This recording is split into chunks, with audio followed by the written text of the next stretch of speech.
İcazənizlə mən bir dostlara bir mesaj göndərim ki, gəlsinlər. Sizlərdən də xahiş eləyəm, hər kəs gəlirsə dostların aşağıda bir ox başı var, onu vursaz dostları çağıra bilərsiniz və eləyə bilərik ki, bu işimizdə çoxlu dostları çağıraq və bəlkə də insanlarımız aydınlaşsınlar. Mən icazə buyurun bu dostları çağırım və qonağımız təşrif gətirincə bir neçə kəlmə sizinlə yenə danışacağam. Amma indi feylən həvasım çox bu şeyin üstünə zoomdur. Dostları dəvət eləmək üçün. Burada mən eləyə bilirəm ki 150 nəfəri təqribən çağıram listimdən. Salam əziz və hörmətli dostlar, xoş gördük. Umarım keyfiniz sazdır. Hər şey siz istədiyiniz kimi olsun. Bu günləri Xordad ayının biridir. Bizim üçün böyük bir hərəkətdir. Çox böyük bir başlanğıc deməyək, amma o cür bir şeydir. Yəni ciddi bir mübarizə dövrəsi başlayır. Mən o günlərdə tutulanlarımız çox olub, şəhidlərimiz olub,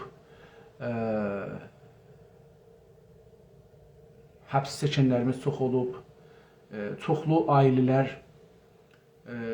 illər boyu qəmli, kədərli, qüssəli əzizlərin əldən verməklə yaşayıblar. Çox acı təcrübələr yaşamışıq milləti olaraq və ailələr, dədələr, nənələr, bacılar, qardaşlar, xanımlar, uşaqlar bu acıları yaşamışıq. Amma böyük qazancılar əldə eləmişik millət olaraq. Bundan belə ki, ciddi itkilər də vermişik. Yəni o adamlarımızın hər birisi bizim üçün böyük bir insandılar. Və inşallah o gün ki vətənimiz azad olacaqdı işğaldan, o gün ki dövlətimizi quracağıq, bizim birinci işimiz budur ki, bu adamlarımıza qəramət alaq və qəramət ödənsin. Bunların yaşamları dəyib bir-birinə. Yəni bunları əlbəttə heç pulla, heç bir miqdar pulla cübran eləməyi mümkün deyil. Amma cübran olmağa gərək çalışsın. Oracan ki mümkündür, gərək çalışsın. İnşallah ki dövlətimizi qurarıq və bu yerə yetişərik. Əziz və hörmətli dostlar, bundan belə Salih bəy təşrif gətirdilər. Mən icazənizlə Salih bəyi çağırım, təşrif gətirir.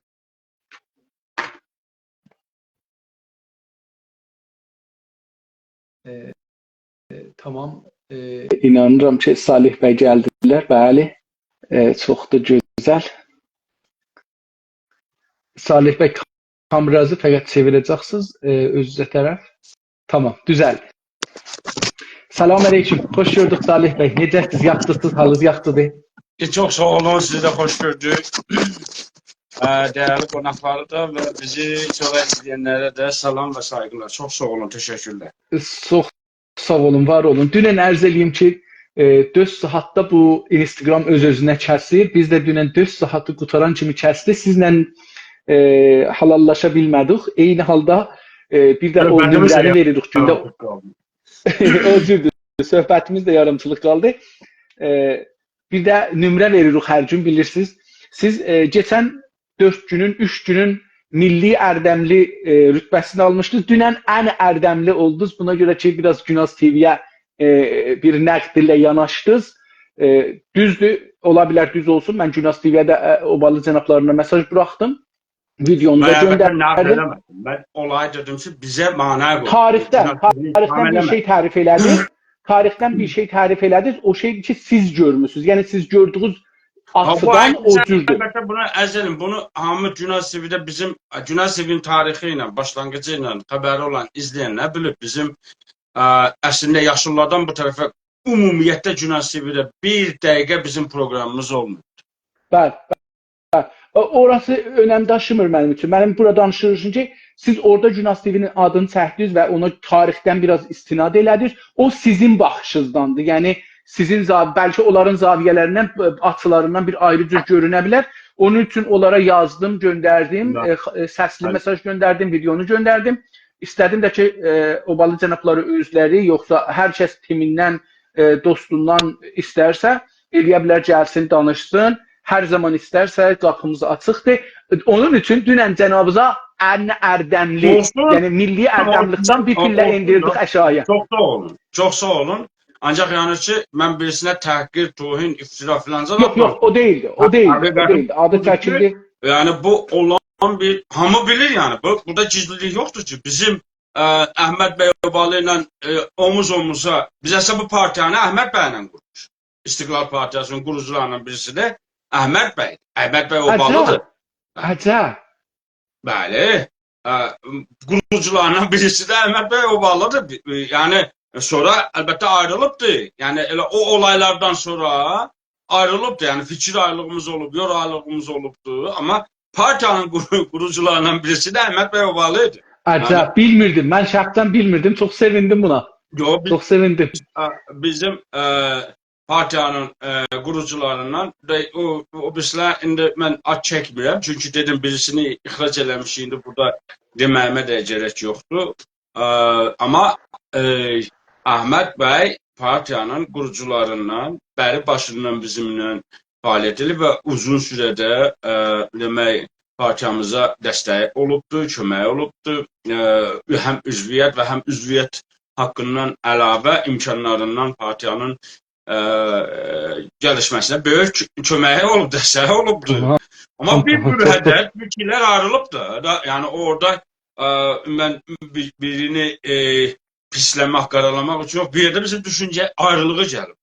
Yox, gözəldir orası. Yəni mən də heç onu eyib görmədim. Amma fəqət o nəqd məsələsinə keçdiyim üçün, yəni suallardan biraz izafi idi, nəqd idi. Nəqd də olmasa tarixə bir işarə elədiniz. Tarix sizin görüşünüzdən orada o cür ola bilər. Onların görüşündən də bir ayrı şey ola bilər. Onun üçün onların o vaxtları vardı ki, gəlsinlər, cavab versinlər və sizdən də bir nömrə əskiyə elədik. Oldu ən ərdəmli. Təşəkkür edirəm hər halda. Çox ərz eləyim ki, bunu da işarə eləyim. Dünənləri dostlardan biri ki, dəvət eləmişik partilərin birinin məsullarından, mənsublarından birini dəvət eləmişik gəlsin. Mesaj buraxmışdı ki, çox uzundur proqram və buna qulaq asan olmaz. Mən beləsi izah verdim ki, biz burada istəmirik millət hamısı gəlsin, bunu öyrənsin. Çünki hamı siyasi olmaq istəməz, hamı ideoloji bilmək istəməz, hamı təşkilat nədir, nə deyir, o istəməz. Bizim siyahiləşlər yığmaq istəmirik. Çox demirik ki, burada çox ciddi məsələləri danışırıq. Bizə 2 nəfər, 3 nəfər, 5 nəfər bu fikri alsa, gestə yaymağa başlasa, ya siyasiləşsə, ya şey olsa, bizə bu yetişər və eyni halda biz siyasi təlimə, tərbiyyətə bir seri siyasi, ən üstün siyasi, Güney Azərbaycanın ən üstün siyasi fəallarının düşüncələrin topluruq. Yəni bir dana qaynaq düzəldirik əslində, şəfahi qaynaq, görülü qaynaq düzəldirik ki, bunlar gələcəkdə insanlar, hər kəs istəyə Azərbaycanın siyasi liderlərinin düşüncələri haqda, siyasi partilərin düşüncələri haqda bir şey öyrənib, bunlara müraciə eləsə yetərli olacaq məncə. Deyə bilməzlər, bilmirik, deməyiblər, hardadırlar, nədirlər, deyə bilməzlər. Bir də Səfəli bəy, bunun da yolu var. Yəni, indi bir proqram ola bilsin ki, 100 saat olsun. Hamı yəqin eyni gündə oturub 100 saata baxmayacaq ki, bunu təbii ki, bir seri, yəni biz bu proqramı sonra verəcəyik, indi təkmilləşsin. Bu proqramı sizin də icazəsinə, çünki özü də demişsiniz ki, kopi haqqı yoxdur da, azaddır, hamıya azaddır. Təşkilatımızda bunları hər, bəlkə məsələn 5 dəqiqəlıq olacaq, yəni qonuya görə, mövzuya görə, suala görə bu sualın cevabı indi birininki mesela yarım saat çəkir, birininki 3 dəqiqə çəkir. Bəli, 2 dəqiqə. Doğrudur. Bücü deyilib qoya bilərlər. Yəni ki, sonra halda bunun audio da eləyə bilirik. Yəni buna görə ki, yap azala, onu səs faylı qoyub elə bilirik ki, məsələn biri maşında gedir, qulaq assın. Siz buyurduğunuz kimi. Qulaq assın, bəli. Yəni ki, biz istəyirik ki, maksimal ölçüdə, böyük ölçüdə millətimizə bu fikirləri ulaşdıraq. Nə Doğru. qədər bacarırıqsa, indi o qədər imkanlarımız bu qədərdir. Bizim məsələ indi sizin bir televizyonunuz olsaydı, yaxşı, və imkanınız olsaydı, qonağı da çağırardınız, deyərdiniz, gəlin məsələn bir həftə burada televizyonun qonağısınız, xərciniz, işiniz, gücünüz, planınız, mehmanınız. Məsələn 10 dəqiqə danışardınız, bir yana musiqi qoyardınız. Sonra nə edərdiniz? Genə də 10 dəqiqə danışardınız. Genə də 15 dəqiqə danışardınız. Yəni bunu elə orada belə eləyə bilərdiniz. Hər müxtəlif əsasında bunun arşivləşməsi üçün çox vacib bir şeydir. İndi kimin təbii ki olmurdu bu iş. Yəni çoxdan eləməliydi. Biz əlbəttə İstiqlal Partiyasının hədəfləri, hətta təşkilatlanma filan, biz çox məsələlərimizi Günah TV-dən uzun süre təbliğ eləmişik, danışmışıq, sorulara cavab vermişik. Bəlli ölçüdə, yəni İstiqlal Partisini zənnimcə bugün Azərbaycanda hər kəs tanıyır. Yəni hər kəs bilir İstiqlal Partisi var və hədəflərindən də indi tam da olaraq yəni bu cür mükəmməl olmasa da amma qısa bölük şeylər verilibdir. Buyur. Salih bəy, bizim sorularımızın %30'una cevap vermişik keçən 4 gündə. %70'i qalır. Əgər icazə buyursanız, xülasə cavab verin. Gedək bir yerdə əgər mən görsəm ki, burada ehtiyacı var çox aşmağa, sorular soruşaram, onu açarım. Bir də sizdən sabahın proqramına. Biz onsuz da yəni burada canlı ya şey olmaması qatılım sayında o qədər bir etkisi yoxdur. Yəni biz bunu ikimiz də olsaq biz bunu danışacağıq. Yəni Tabii, doğru. Yəni burada qatılan oldu olmadı bunun etibarı ya zamandan şeyəm. Əgər sizə mümkündürsə sabah vaxtlı başlayaq. Yəni bu saatlara zada qutaraq məsələn. Olar mı? Mənə olar. Mənə olar. Çünki bizdə bir işin elə bir saatına düşübdür ki, bir günü alır. Yəni bu 2 saat proqram ən azından məsələn mən bəlli hissədə qutarsam günün o bir hissəsini bir işimə yetişə bilirim. O səbəb. Gözüm üstə. İstərsiniz mən hətta eləyə bilirik sizi işdən çıxandan sonraya salaq. Yəni bu cür də eləyə bilirik. Təbrizdə mənə fərq eləməz. Mənə fərq eləməz. Mən eləyə bilirəm qalam. Yəni o mənim müşkülüm yoxdur. Evdə otururam. Yəni bura mənim iş yerim olub indi feylən. Orada getirəm. Sizə nə cür uyğunsa mən o cür hazır olaram. Yəni əgər gecə səhər vaxtında məsələn indi 2-də başlamırsınız ya 1-də başlayırsınız. 1:30-da başlayırıq. 1:30-da. Elə başlar ki bu saatlarda məsələn qutulsun da mümkün olarsa bu saatda olar. Yarım saata saat bizim vaxtından saat 10, sizin saat 7:30-7 olacaq. 8 olar. 8 tamam. Sabahları mən 10'da başlarıq inşallah ki elə 1:30-da da qutaraq. Tamam. Çünki zorunuz çəkirdim ona görə. Onu bilirəm sizin bizi hamımız işləyirik burada, işləməsək ac qalırıq. Kirayəmizi vermərik, bankın qıstını vermərik. Gələ biymənin maşının biyməsini vermərik. Gəlirlər paralar. Ərz eləyim. Dünənki bölümdə İstiqlala danışırdıq. Onun 2 sorusu qalır. Onu soruşun, davam eləyək. İstiqlal iradəsi, istiqlal əldə etmək bir uluslar arası əxlaqi, siyasi haqdırmı? Haqdır. İstiqlal əlbəttə ki bir haqq olaraq bütün millətlərin belə bir hüquq var ki, öz taleyini bəlirləmək və bu öz taleyini bəlirləmək müxtəlif formalarda, yəni formasını tərifləmir. İstiqlal ola bilər, başqa ölkəyə birləşmək ola bilər, bir ölkədən ayrılmaq ola bilər, özrəklik ola bilər və s. Bu beynəlxalq bir haqdır.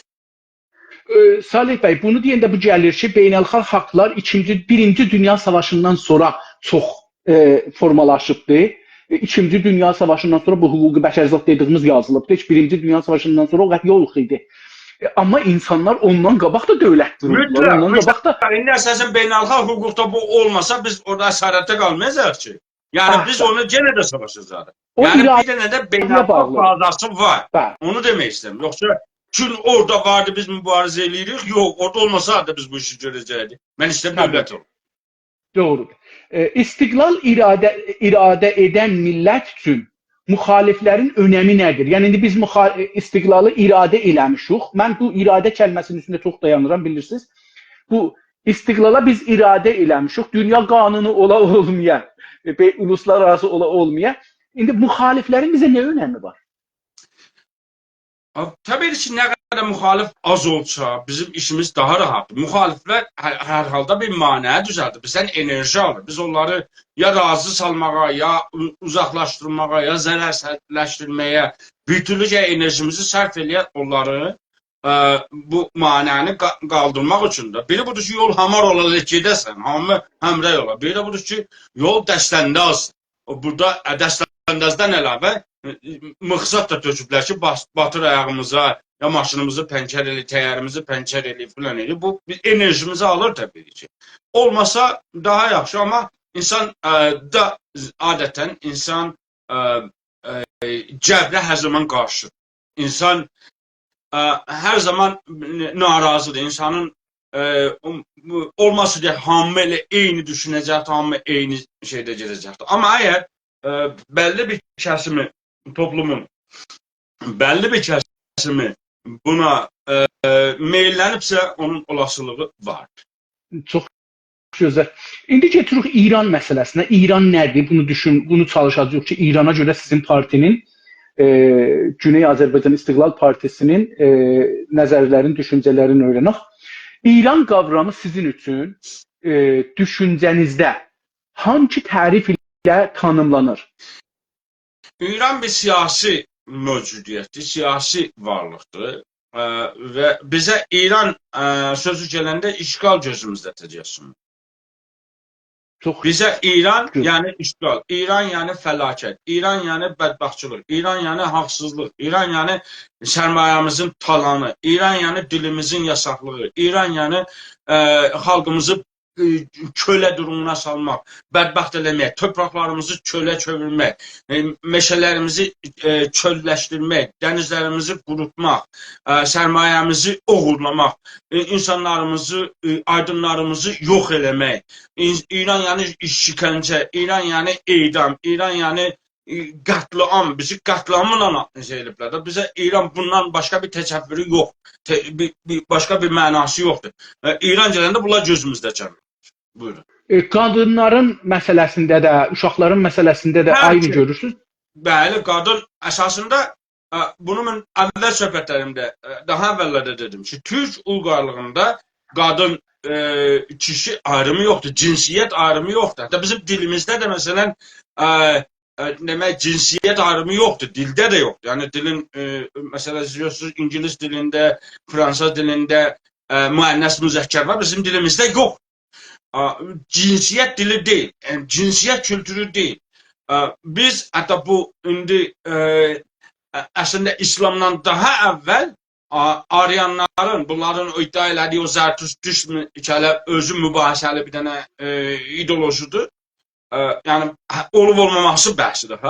Orada məsələn qadın insan sayılmır. Qadın məsələn gedir, məsələn Ferdowsunun şeirlərinə baxın, deyir ki, zən o əjdaha hər də در خاک به جهان پاک از این هر دو ناپاک به زنان را ستایی سگان را ستا ki yüksek bir hassasınız parça. Yani bu kültür gelipdi, o İran kültürü, Fars kültürü gelip kadınımızı bizim o qəhrəmanlıqdan, rəşadətlikdən, o rəhbəriyyət məqamından çəkib gətirib bir ikinci dərəcəli, üçüncü dərəcəli elə bir vəziyyətə salıb ki, bu gün məsələn şəhadət verə bilmir, şahid keçə bilmir məhkəmə. Bəli. Bu da İranın... Çox keyiflər olsun. Bəli. İran qavramın sizin parti, İran qavramın, bu qavramı siyasi bir konu görürsünüz, yoxsa kültürel bir konu görürsünüz, topraqsal bir görürsünüz, yəni vətən məsələ anlamında görürsünüz, dilsel bir konu görürsünüz, varlıq görürsünüz, yoxsa dinsel bir varlıq görürsünüz? Nədir görürsünüz? İran bir siyasi varlıqdır. İran əsasən də dövlətçiliyi bir siyasi varlıqdır bizə. Yəni öz coğrafisində olsa təbii varlıq da ola bilərdi. Amma təbii olaraq yəni bir yer yoxdur ki, tarixdə, tarix boyunda orada məsələn İran desinlər. Bunlar İran deyəndə Azərbaycanı da, Quzey Azərbaycanı da, Türkiyəni də, nə bilim dünyanın bir çoxunu, hətta məsələn keçənlərdə harada Almanda bir şey dedilər ki, bu elə həmən İranın bir parçası olur. Yəni İran bir siyasi termin siyasi varlıqdır, siyasi gücdür. Bu gücü yaymaq üçün şiddət uygulayaraq, xalqları qətlam edərək, öldürərək bu dövlətlərin hamısını bir-bir yox ediblər. Bizim dövlətimizi yox ediblər, ərəblərin dövlətini yox ediblər, Bəluşların dövlətini yox ediblər.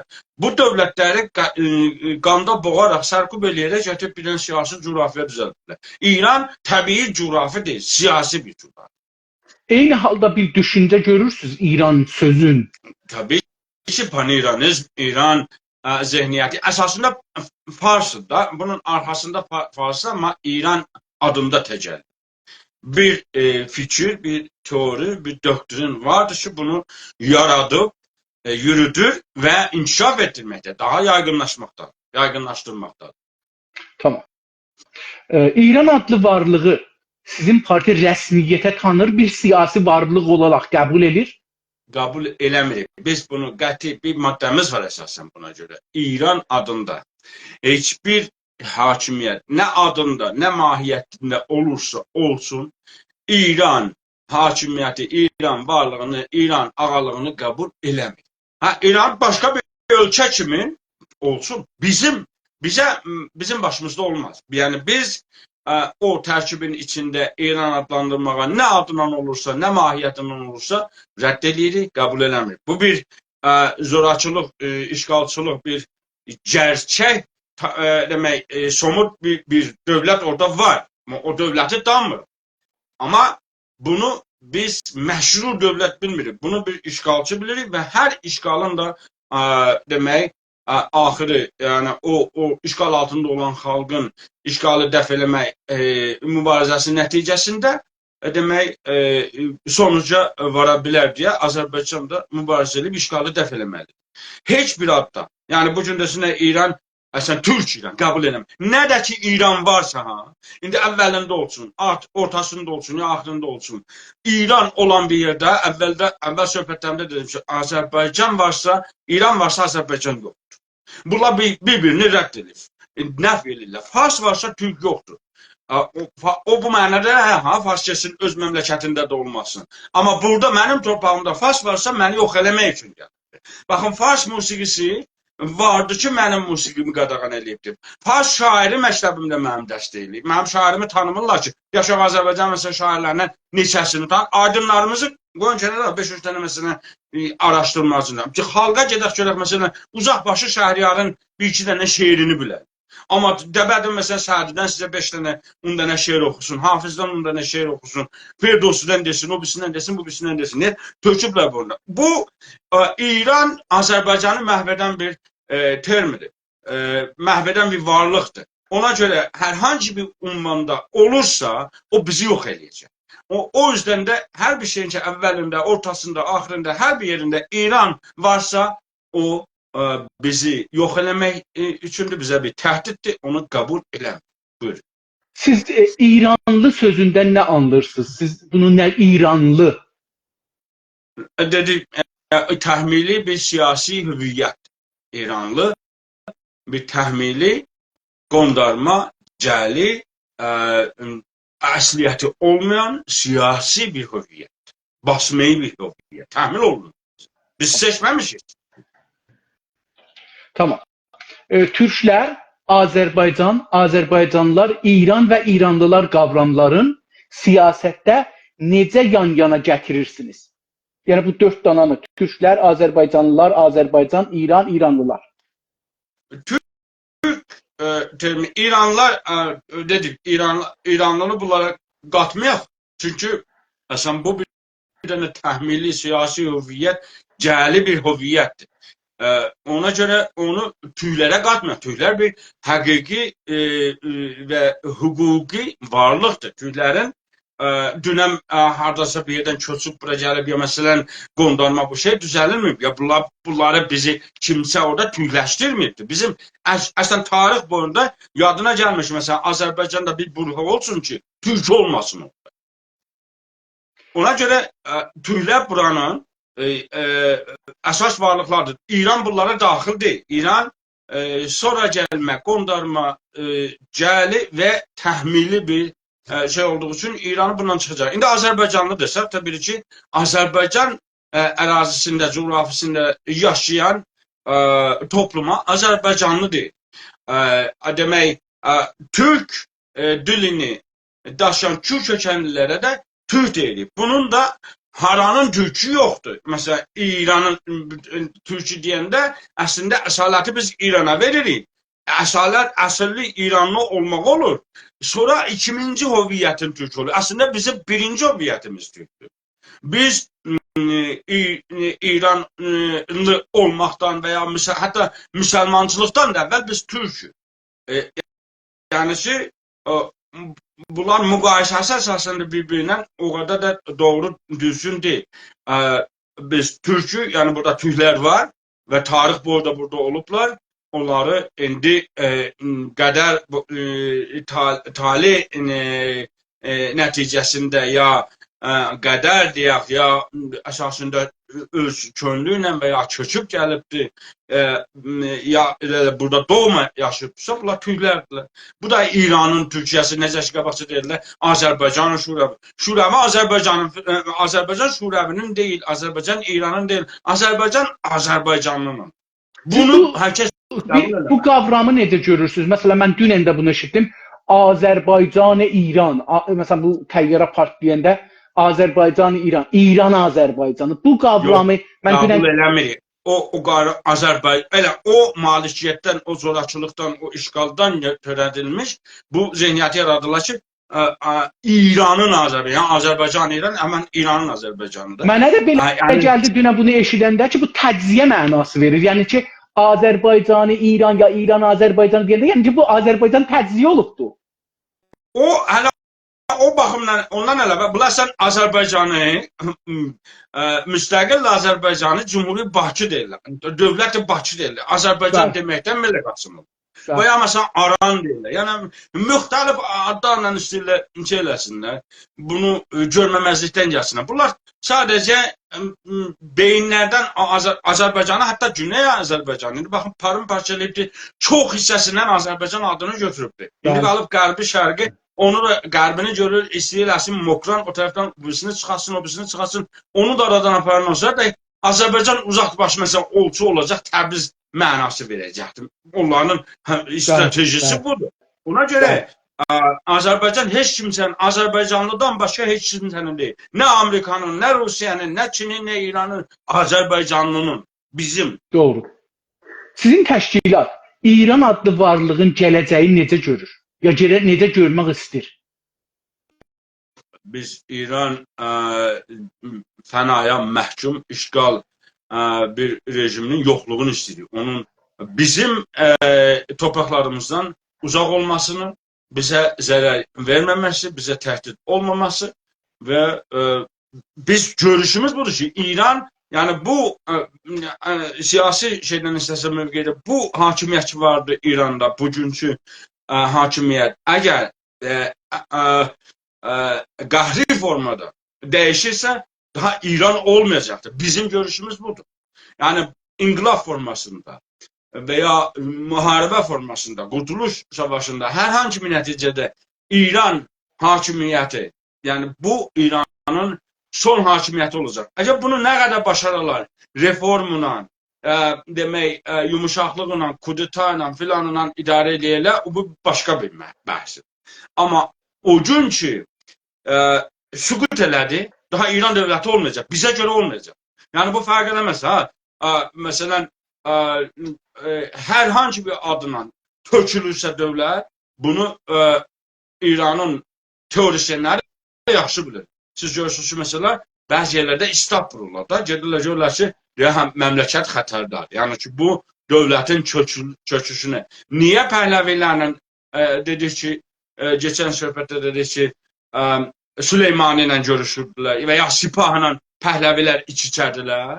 Sadəcə dövlətin tökülüşünün mane olsunlar. Dövlətdə bir türlü kudeta formasında, reform formasında ələ geçirsinlər. İnqilab formasında olsa İran olmayacaqdır. Bunu heç kimsə də birləşdirə bilməz, heç kimsə də saxlaya bilməz. Çünki o mərhələdən geçibdir. Bütün xalqlar, bütün millətlər bu İran işğalından xilas olmaq üçün mütəşəkkilləşiblər, təşkilatlanıblar və köklənibdir. Hesab edin ki, Əhvazda məsələn bunlar silahlı savaş gedir. Bəluçistan'da silahlı savaş gedir. Kürdistan'da silahlı savaş gedir məsələnin üstündə. Azərbaycan indi o faza geçməyə hazırlaşır. Yəni ona tətbiq eləməyə hazırlanmaqdadır. Yəni İran hər hansı bir formada dövlət tökülüşünə gedərsə bir daha da İran olmayacaqdır. Bizim Tamam. görüşümüz bu. Sizin təşkilat İran adlanan bu siyasi varlıqda federalizmə necə baxır?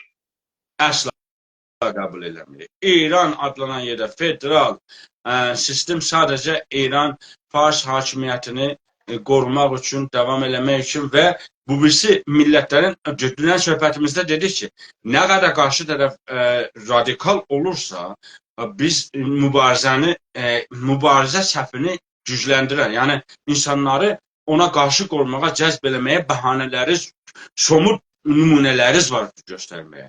Bu arada bu gəldisə, dünənki söhbətdə siz bir məsələni dediniz, ona da mən işarə edim. Dediniz ki, Xatəminin dövrəsində belə dərgilər çıxırdı, filanlar çıxırdı. Biz bir xorda məsələ güclüydü, yoxsa o dərgilərin çıxması mı güclüydü? Bir xorda Əhmədinəşadın o qəddar dönəmində vücuda gəldi. Yəni ki, niyə gəldilər qəzetədə Türkiyə bir əhanətlə təhqir elədilər və əksləməl gəldi, çıxdı, vurdu, qan qiyamət qopardı. Bu, əlbəttə, orada parantezi geçdim, sadəcə dünən o söhbətə görə. Teşekkür ederim. Buyurun. İndi nə danışırdıq? İran federalizmi danışırdıq, rədd elədi.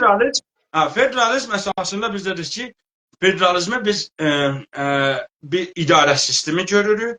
Azərbaycan federal formada idarə ola bilər. Şimali Azərbaycanla federal formada, hətta Türkiyə, Azərbaycan federal ya konfederal formada. Onu icazə buyurun bir soru soruşuram. O sorunun içində cavab verin. Çünki getdiniz ora. Onun sorusu var. İran adında heç bir federal nə adı qoyurlarsa qəbul edilmir. Biz əvvəldə demişik, İran adında heç bir şey qəbul edilmir. Və federalizm Sizin təşkilat bugünkü İranda bir konfederal sistem yaranmağa necə baxır? Yəni nə mümkündür, yəni ki, onlar əlbəttə sadəcə bizi bu yoldan çağırdırmaq üçün bir söz ata bilərlər. Nə olasılığı var, nə də qəbul edir. Biz qəbul eləmirik. İran, baxımlar hamısının sualını mən əvvəldə verdim. İran adı olan heç bir şey qəbul edir. Tamam. Ərz edeyim ki, dünya gücləri və qonşu ölkələr İran adlanan yerdə Türklərin istiqlalına necə yaxınlaşırlar sizdə? Yəni, xüsusən məsələn Türkiyə var, Azərbaycan var, qonşu ölkələr, sonra da dünya ölkələri. Yaxından uzaqacaq. Biz əvvəlki söhbətdə bunu işarə elədik ki, bizim istiqlalımız, yəni hər bir dəyişiklik dünyada bir şeylərin mənfəətlərini təhlükəyə salır, bir şeylərinə bir avantaj və mənfəət yaradır, bir fürsət yaradır və ona görə də əsasında dünya dövlətlərə desək, dövlətlər subatlığı istəyirlər. Olan statüsü qoruyub saxlamaq istəyirlər. Bunların mənfəəti oradadır. Ona görə qurublar. İndi çox güclü olsa bir dövlət, bir şey dəyişdirməyə gücü yetərsə, arxanırsa, orada mənfəəti dəyişdirdiyi də çox olacaq deyə o şəraiti dəyişdirir. Normalda dövlətlər status quo-nu qorumaq niyyətindədir. Amma bir yer gəldi, bir şərait gəldisə ki, demək, bunun qaçınılmaz, dəyişimin qaçınılmaz olduğunu gördüklərində təbii ki, o zaman mövqe alacaqlar, mövqe tutacaqlar. Ki, bu, indi bunda nə qədər pay aparsınlar, nə qədər buna yaxınlaşsınlar. Buna Azərbaycan, həm Türkiyə, həm Rusiya, həm Çin, həm Amerika, bizim hərəkətimiz gücləndikcə onlar da buna meylləri çoxalacaqdır. Yəni, bunun olacağını gördükdə önündə durmayacaqlar. Amma indi təbii ki, tərcih eləmirlər. Deyirlər, bu burada durub ticarət edirik, geçəl edirik. Və hətta məsələn, oradakı dövlətlərin mahiyyətinin də buna bəlirləməsində demək təsiri var. Yəni, məsələn, fərz eləyək ki, Türkiyədə bir dənə dinçi, qatı, aşırı dinçi, sünni məzhəbli bir dövlət olsa, bəlkə Azərbaycanı məsələn müstəqilliyinə o qədər də şey baxmıyor və ya məsələn bir təhdid kimi görür. Və ya məsələn Azərbaycan dövlətində, Azərbaycan Cumhuriyyətində hakimiyyət əgər milli ruhlu deyilsə, möhtəmələn Güney Azərbaycanın istiqlaliyyətindən qorxa, çəkinə. Niyə? Çünki Güney Azərbaycan 3 dəfə Azərbaycanın özündən böyükdür. Yaxşı, bu gəldi, gündəmə gəldirsə, bu dövlət olduysa, oradakı hakimiyyət, dövləti demirəm, amma dövlət ayrı, İranda əlbəttə dövlətinə hakimiyyət tərsine məruf. Oradakı məsələn, gücünü üçün əldən verəcək, möhtəmələn, yəqin ki, Azərbaycan bütövləşsə, prezidentlər Təbrizdən seçiləcəkdir. Çünki normaldır da, Azərbaycanın güneyin ağırlığı çoxdur axı. Təbrizdən bir aday olsa, o çox rəy gətirəcək. Ya məsələn, biri Gəncədən aday olsa, çox rəy gətirəcək. Təbiidir ki, ya məsələn, Bakıdan olsa, Təbrizdən olan ondan çox rəy gətirəcək. O potansiyeli olduğuna görə, əgər Azərbaycanda məsələn, dövlət milli deyilsə, Güney Azərbaycan hərəkatından qorxacaqdır. Salih bəy, bu sözü sizin bir fərmayışınız, mənim bir dana sorumu, neçə ildir bunu soruşaram dostlardan. Təbrizdə bir sual verirlər, Güney Azərbaycanda bir sual var. Azərbaycan bir olsun, mərkəzi Təbriz olsun. Bunun anlamı budur ki, o dövləti biz istirik, yəni birdir. Buna nə yol qoyursunuz? Yəni bu şuar, mən olsam təhdid bunu görürəm. Mən özüm deyim bunu. Adam baxır deyir ki, mənim siyasi varlığım təhdid olur burada. Mən indi bir dövlətəm, bir olsaq mərkəz Təbriz olar məsələn. Siz də buyurdunuz bunu. İndi bunun rahəlli nə görürsünüz? Yəni bu qorxunu, bu şeyi aradan götürməyə rahəll nə görürsünüz? Hangi yol çözümü? Bu əslində qorxu deyil. Bunu əsasında o geçən söhbətdə dedim ki, bizim mövqeyimizi tutmaq üçün bizə qarşı olanlar, yəni bizə o tərəflərin mövqeyi nədir? Azərbaycan əslində bunu fürsətə çevirə bilər. Azərbaycan bugün Güney Azərbaycan Milli Hərəkatının rəhbərliyini ələ ala bilər, bu şansı var. Yəni, əgər o sərmayəsini, imkanlarını Güney Azərbaycana qoysa, hələ ki, məsələn, Prezident İlham Əliyev bugün Qarabağın işğaldan azad eləməsi ilə, yəni Azərbaycan tarixində böyük, bu geçən 200 ilin içində birinci liderdir ki, torpaq qazanıbdır. Yəni, torpağımızı işğaldan azad edibdir. Bu məhbubiyyəti bütün Azərbaycana yansıda bilər. Bütün Azərbaycanın, Azərbaycanlıların könlündədir. Bu qədər bizim məhbub rəhbərimiz olmuyubdur bu günə qədər. Doğrudur. Yəni, müasir dönəmdə deyirəm. Bunu bu fürsətə çevirib və bütün Azərbaycanın da rəhbəri ola bilər. Yəni, o gərək qorxmuyor. Əsasında mən o məqamda olsam, o mövqedə olsam qorxmuram. Çünki yerim möhkəm. O könüllərdə yer eləmişəm. İndi, məsələn, bunu təhdid olmasın deyə, hakimiyyətini garanti alsın deyə, ən olan görəcəyi işi budur ki, Güney Azərbaycanın qol qanat olsunlar, müxatab alsınlar, bunu genişləndirməsində rol oynasınlar. Onların təcrübəsi vardır. Bizim quzeydə dövlət təcrübəmiz vardır. Bunun müxtəlif sahələrdə universitetlərimiz vardır, akademiyamız vardır. Məsələn, çəkib Azərbaycanın gəncliyini orada yetişdirə bilər və beləliklə təbii ki, o hakimiyyəti təhdid şeyindən də çıxada bilər. Yəni, hakimiyyət məsələsi varsa. Siyasi baxanda necə görürsünüz? Yəni, siyasi olaraq baxanda, məsələn, konfederal, federal sistem, yoxsa, məsələn, union, birlik sistemi, yoxsa, məsələn, bunları necə görürsünüz? Yəni, bu nigerançılıqlar olur hər halda, siyasi nigerançılıqlar ola bilər, gələcəkdə heç olmasın. Yaxşı, məsələn, 50 ildən sonra indiki hakimiyyət, indiki dövlət yox, amma məsələn, 50 ildən sonra belə bir şey gələ bilər ki, bunların hansısa ağır olsa, o birisi çəkə bilər. Amma indi bunu da deyək, yəni iqtisadi cəhətdən də Quzey Azərbaycan bizdən güclü olacaq ehtimalən. Bundan belə ki, dünənləri Singapur misalını vurduq ki, orada çox güclüdür dünyada. Bundan belə ki, 5 milyon cəmiyyəti var, 6 milyon cəmiyyəti var və hamısı Təbrizin içi canlı torpağı. Calibdir. Urmiyə gölü oradan 10 qat böyükdür.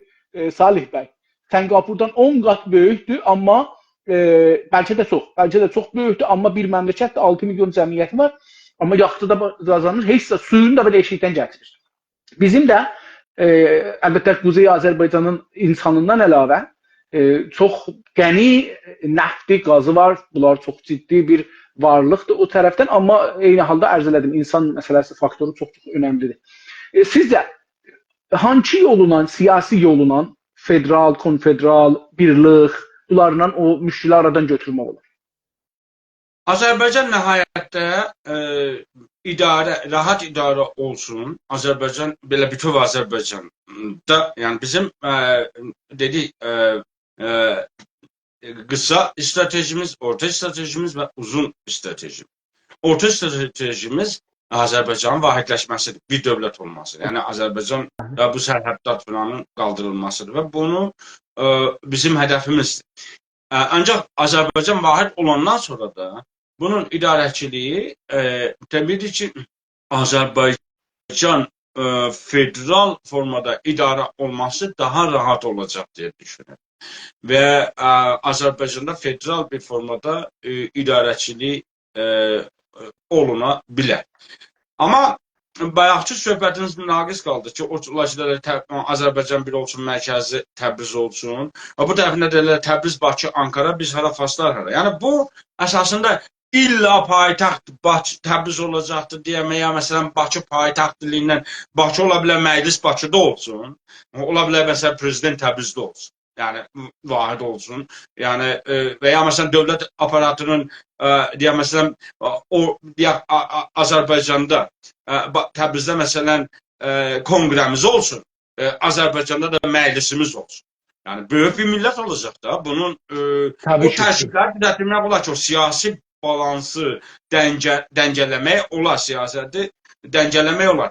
Bunu deyəndə Azərbaycan bir olsun, mərkəzi Təbriz olsun, əsasında o Təbriz mərkəzlilikdən daha ziyadə Azərbaycan mərkəzliliyə birliyinə təsir olmaq üçün. Şuarın gəlişi belədir. Məsələn, olsa Azərbaycan bir olsun, indiki normal olsa, mənim şəxsən özümün fikrimi bir sorsa, bugünkü şəraitdə əlbəttə ki, Güney Azərbaycan dövlət olacaqdır, onun dövlət strukturları qurulmalıdır ki, geçsin bir deyə. Bizim istiqlal günümüz bütövlük günümüz deyil. Bunu bəziləri bilmir. Bəziləri elə deyirlər ki, müstəqil olduq, bütöv olacaq. Kaos yaranır. Əsas dəyər bir-birinədir.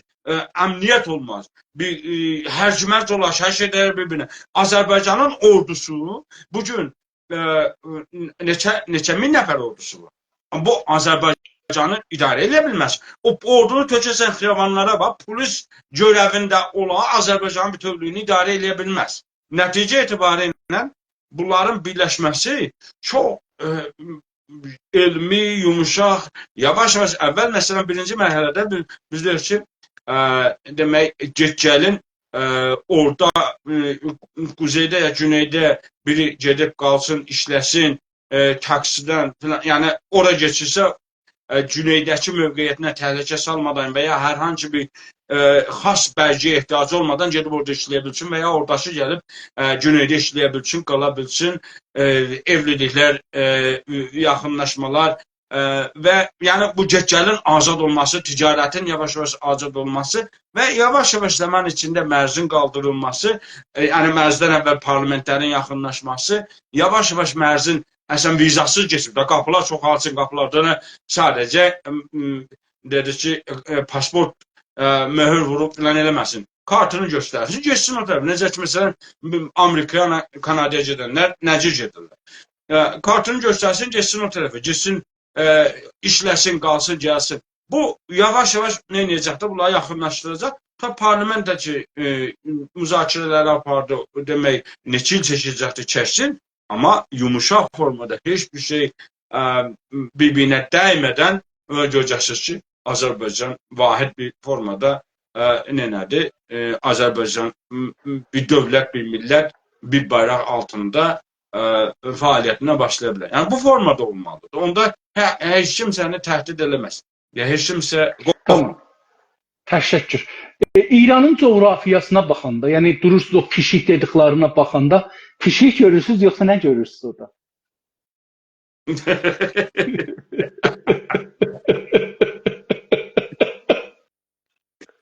Pişikdir da. Bırakın onu valla. Yox, yox, pişikdən əlavə. İndi o çox elədim orası, doğru. Amma yox, indi buradan baxanda o torpağa nə görürsüz? Yəni oranı nədir bir yer görürsüz? Sizin zehninizdə indi pişik dedim, getdi zehnimiz hamımızın ayrı yerə. Amma durub baxanda, məsələn, o coğrafiyaya, nəqşədə baxanda falan nə görürsüz? Sizə nə deyir? Deyir ki, bura nədir? Dünyanın burası nədirdir? Yox, əslən biz oraya baxanda Azərbaycanı görürük. Biz İran görmürük ki. Mən baxanda həqiqəti budur, mən İran görmürəm. Mən Azərbaycanı görürəm. Mən oraya baxanda Həmədanı, Tehranı, demək Savalanı, Urmu gölünü, bunları görürəm. İşğal altındadır, onu görürəm.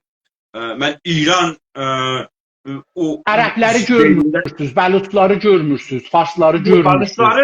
Bəluçlar mənim problemim deyil. Mənim İrana qarşı, Fars işğalına qarşı müttəhidimdirlər. Amma mən bugün Bəluçistana fikirləşmirəm. Mən məsələn işim deyil gedim Bəluçistanın dərdi ilə məşğul olum. Gerçi dediyim bir İrana qarşı Nəqşiyə baxanda, coğrafiyaya baxanda, mən mübarizələrinə yox, coğrafiyaya baxanda onları da görürmüsünüz yoxsa görmürsünüz? Mütləq, yəni İran belə baxanda görürsən ki, qanunla çəkilib bu sərhəddə. Millətlərin ürəyinin üstündən yararaq elə bir ki, xəncərlə kəsiblər, parçalıblar. Bir parçası o tərəfdə, bir parçası bu tərəfdə qondarma bir dənə ölkə düzəldiblər. Adını qoyublar İran. Azərbaycanın yarısı yuxarıda, Türkmənistanın yarısı yuxarıda, Bəluçistanın yarısı Əfqanistanda, yarısı Pakistanda, Ərəb əhvazlardan qopubdur. Yəni onu görəndə bir dənə qan tökməklə sərhəddən yerinə, Simxardan yerinə elə bir şey, məsələn, adam cənazəsi açırlar. Bu adamların, bu millətlərin iskeletdən qoyulurlar ki, orada bastırıblar, asıblar, ondan sərhəd çəkiblər, düzəldiblər. Biz o birisi qardaşlarımızdan ayrı. İran coğrafiyasına baxanda necə görürsünüz? İran dövlətin, beləsi deyim, baxanda bu İran dövlətini necə görürsünüz? Bugünkü hal. Bir zorakı, siyasi, qullabi, təhmili bir dövlət görür. Zorakı, qullabi, təhmili, cəhəli bir varlıqdır. Siyasi bir varlıqdır. Doğru. Fars dilli insanları necə baxırsınız? Fars dilli insanlarla bizim bir problemimiz yoxdur. Onlar da insandırlar, millətdirlər. Öz dillərində, dilləri də şirindir özlərinə. Geçsinlər öz dillərində də yazsınlar, oxusunlar. Heç bir sorunumuz yoxdur. Amma Fars dili ilə problemimiz var. Fars dili bizim dilimizi yox elədiyi üçün, mən keçən söhbətimdə dedim, bizim dilimizi, kimliyimizi yox edən amillərin ən təpəsində gələn olduğu üçün Fars dili Azərbaycan iqtidarında, Azərbaycan dövlətində, Azərbaycan vətənində ən azı bir 30 il üçün mütləq qadağan olur. Tamam, bunu bildim. İndi mənim sözümdür, Fars dilli, Farslar yox. Fars dilli adamlara baxanda bunları necə görürsünüz? Yəni, məsələn, birazı Farsdır, birazı Kürddür, birazı Ərəbdir, birazı Bəluçdur, birazı Azərbaycanlıdır, Türkməməndir, birazı Ciyləşdir, birazı bunları necə görürsünüz? Yəni, nə görürsünüz orada? Tabii ki, geçen yüzyılın içinde birçok insanları öz əsalətlərindən, köklərindən qopadıb və farslaşdırıblar. İndi məsələn, onların hamısını genetik Fars, yəni millət olaraq Fars millətindən gəlirlər demək olmaz. Çünki onlar dilləri farslaşır. Mesela indi Tehranda gedin, biz tüylərdən danışdıq. Tüyləri gedək Tehranda baxaq. Tüylərin gənc uşaqları çoxunluğa, böyük ölçüsü ola çıxar içində məsələn 3%, 5% Türkiyəni danışırlar, qoruyublar. Amma böyük ölçüdə nədirlər? Bunlar bizim Türkiyəni bilmirlər. Türkiyədə danışmırlar. Əsasında farslaşıblar, gediblər. Yəni Fars dillilərin hamısı zərurətən Fars deyil. bunları necə bölürsünüz? Yəni indi bunları dedik beləsi, məsələn bizim ədəbiyyatda, siyasi ədəbiyyatda indi bu manqurt sözü çox işlənir. Bunu insanların ya beyin yıxanmaq, ya bunlar çox işlənir. Bunları nə cür görürsünüz? Yəni nə cür bölürsünüz indi bu fars dilli insanları necə bölürsünüz? Məsələn bir iddiası ola bilər fars dillidir amma millətçidir. Yəni ola bilər ki bir məsələn Tehranda dedik ya Şirazda ya İsfahanda türklər var, tarixi türklər var. Səfəvi dövründən də qabaqdan İsfahanda, Şirazda şeydən yəni Qəznəvi dövründən orada türklər yaşayırlar. Heç olmasa, yəni mənim tarixdən bilmədiyim qədər. Məsələn amma farsı danışırlar. Mən Əfqanistanda türk tanıram, şəxsən döhdürdü. Özü də liderdir, orada böyük bir liderdir. Qəbul edib ki, gəlsin bizlə müsahibə eləsin. Əfqanistanın siyasi Türklər Partisi haqqında. Hətta məclisə bir qanun apardılar o təşkilat və məclisdən keçdi. Onların pasportlarında və ID kartlarında, sicilli İranda deyirlər, indi bilmirəm, kartı milli deyirlər. Orada Nəcad yazılır. Onlar qanun keçdi ki, hər kəs deyir mən türkəm, adı fars da danışsa orada yazılır türk. Yəni adam fars da danışsa deyir ki, mən türkəm, amma farsı danışıram, tamam, onu yazırlar türk. İndi bu vəziyyətdə siz bu fars dilliləri necə bölürsünüz? Valla biz onu tabii ki bir seri dedim fars istimarı işgali nəticəsində farslaşdırma gedib bizim beyin yıkama nəticəsində milli kimliyindən uzaqlaşdırıb indi türk desə də ya babam türkdür desə də bunlar əsasında əldən gediblər. Yəni bunlar təzədən qayıdıb türk ola bilsin bir kuşaq, iki kuşaqdan sonra o da şeyindən gedəcəkdir.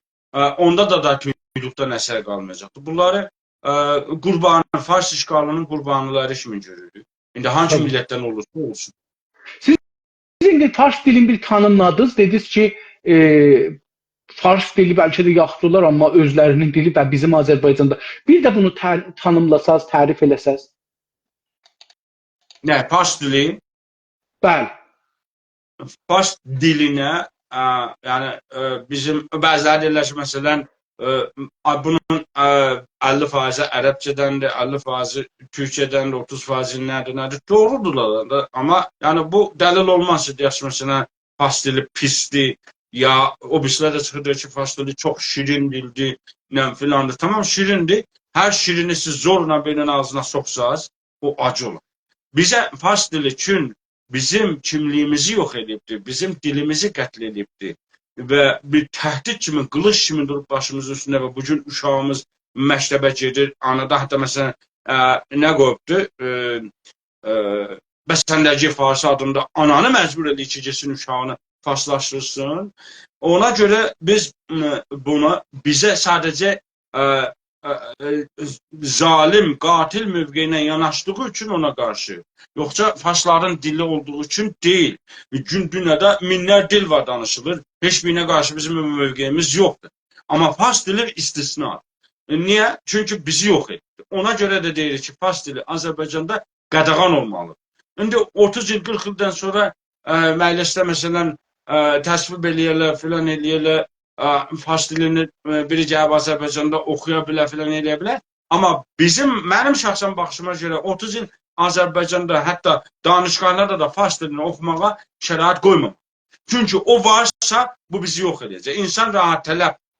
Məsələn, federalizmdə dedik ki, olmaz. Çünki federal olsa, fərzələn bu federalın bir dili var. Hətta farsla türkçə də olsun. Bizim o Tehrandaşılar, ya məsələn Azərbaycandaşılar, belə hər kəs, yəni necə ki SSR-də olmuşdu, hansı dil ki iqtisad dilidir, hansı dil ki ondan çox qazana bilir, könüllü gedəcək onun da asılı. Yəni o bu dili yox edəcək.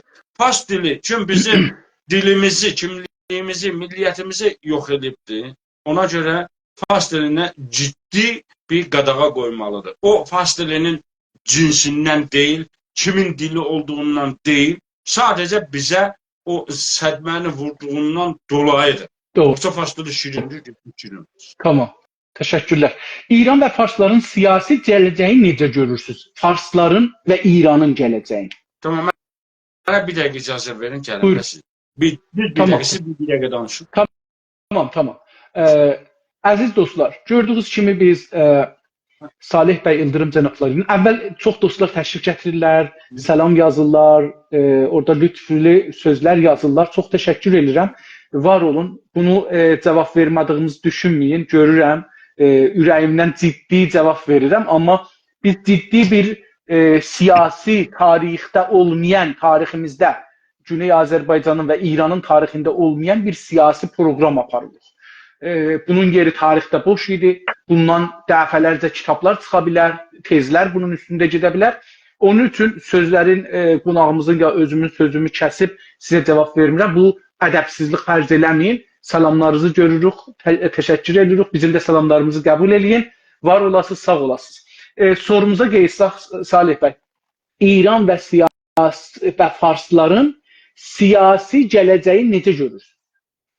Bizə görə, yəni mən belə təsəvvür edirəm ki, farslar orada olacaqlar və bir də nəhayətdə məcbur öz coğrafiyalarına qane olmaq məcburiyyətində qalacaqlar və bizim bir qonşumuz kimi orada yaşayacaqlar.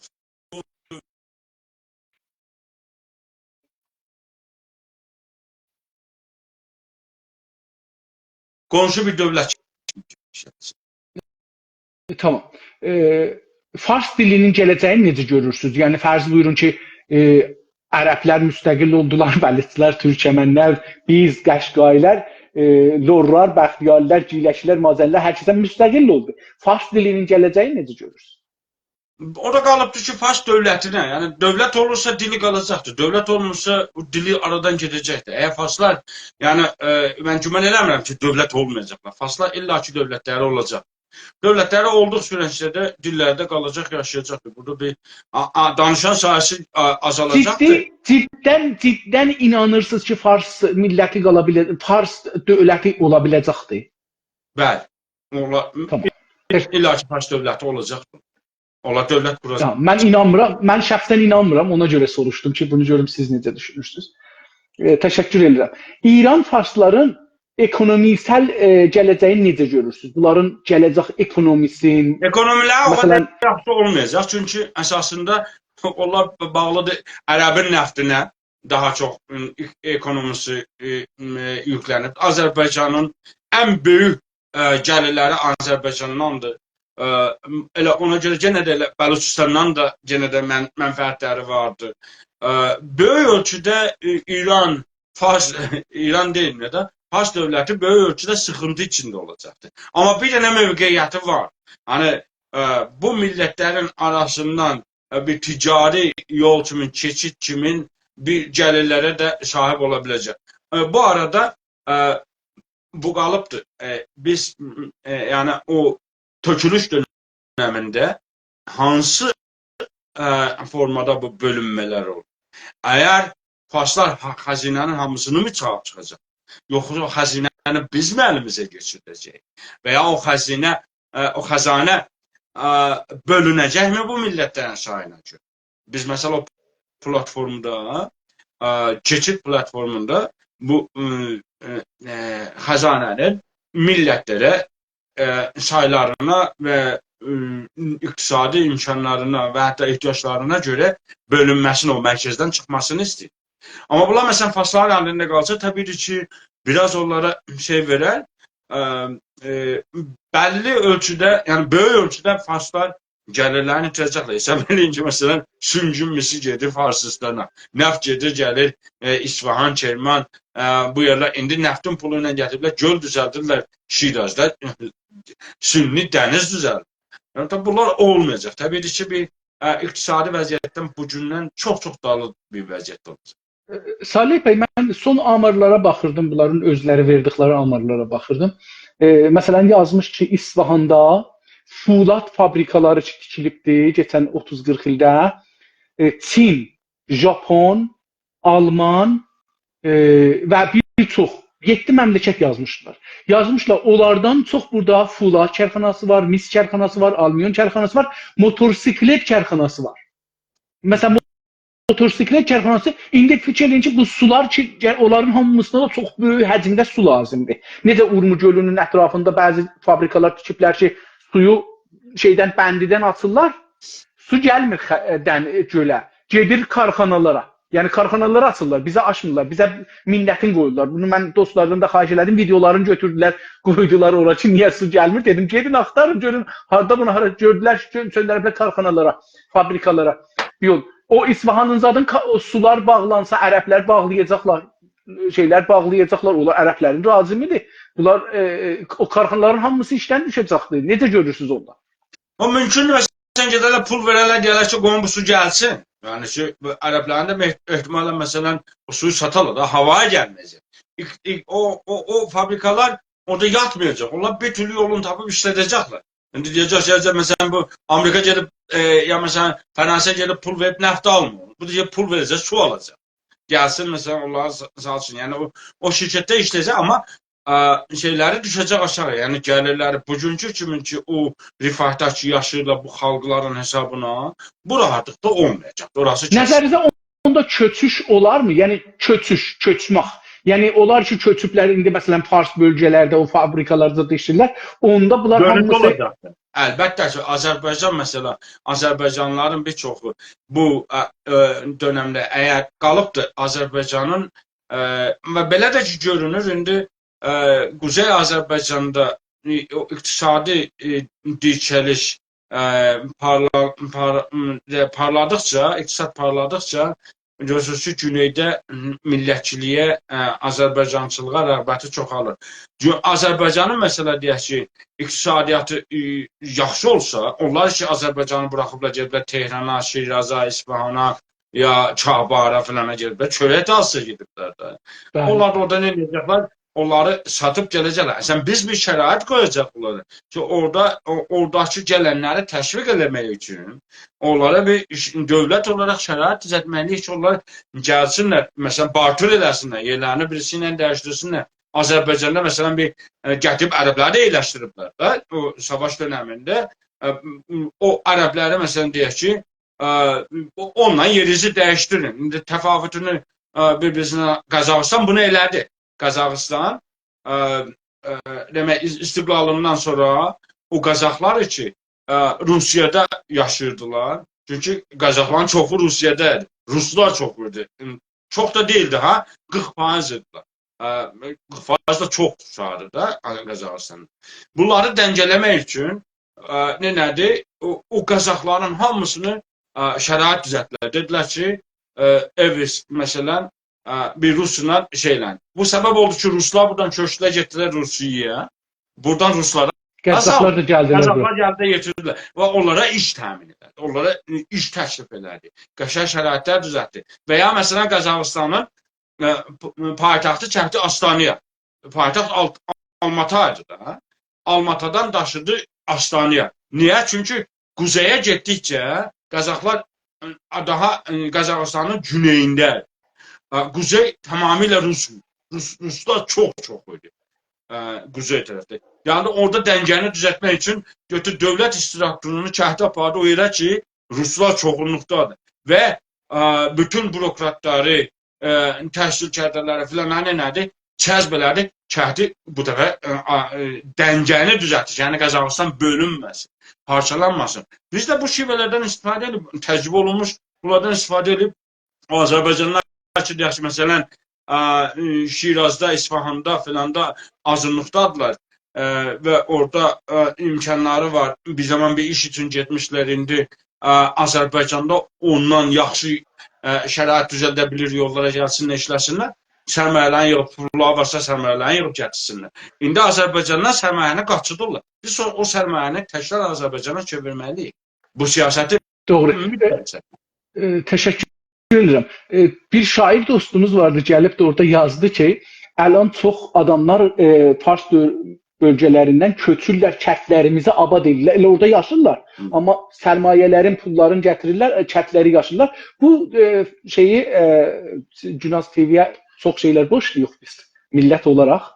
Mən özüm də çox boşlayam. Günaz TV mənə bu imkan yaratdı ki, mən 6 ilə yaxın bunun üstündə işlədim ki, insanlarımız sərmayələrin gətirsinlər, kəndlərində bir dana damxa düzəlsinlər.